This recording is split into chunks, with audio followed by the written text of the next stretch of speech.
Angshuman Choudhury is a senior researcher at the Institute of Peace and Conflict Studies. He joins me now from New Delhi. What has these past 4 years been like for the Rohingya?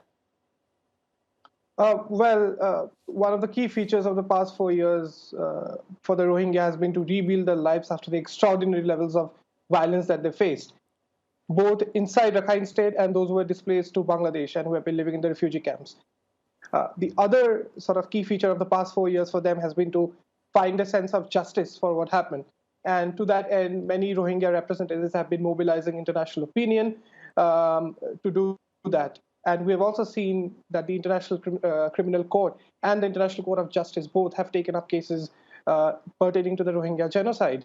So I think the main component of the post-violence phase has been to build a sense of dignity for the Rohingyas who have been internally displaced within Rakhine State and across the border to Bangladesh. And we've seen, images of them in the refugee camps, and I know that they've had to deal with flooding, fires. Has their situation gotten worse?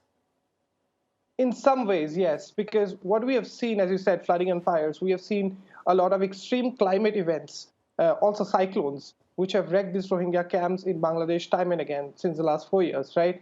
So in many ways, yes, the situation has gotten worse. In Myanmar, also, because of the military coup in Feb, the situation in many ways has gotten worse because the same military that unleashed the violence on them 4 years ago is in power now.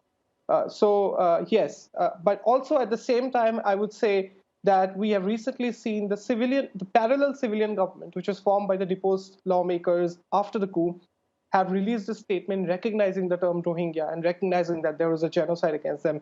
There was serious war crimes perpetrated against them. So there is also this sort of push from inside Myanmar's civilian political community to recognize that there was serious levels of violence inflicted on them. So yeah, in many ways, things have gotten worse, but it could go the other way if things turn out differently in the years to come.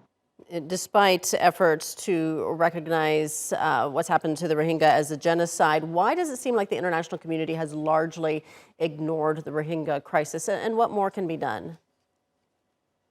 Well, I wouldn't really say that the international community has completely ignored the crisis this time, particularly the crisis that erupted after August 2017.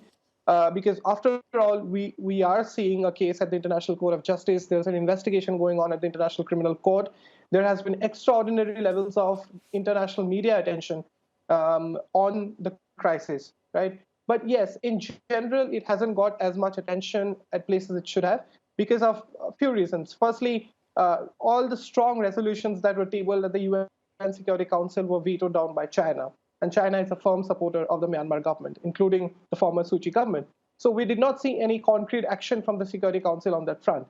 Secondly, there was this sense around the world that Myanmar is going through a democratic transition, which is an important development, right? So they did not want to alienate the Aung San Suu Kyi government or the military and risk or jeopardize that democratic transition, which is why they, in many countries, avoided engaging on a sensitive issue, what they considered a sensitive issue, which is the Rohingya issue. So yeah, in that way, it did not get the kind of attention that it should have. All right, we'll leave it there. Angshuman Choudhury joining us from New Delhi. Thank you.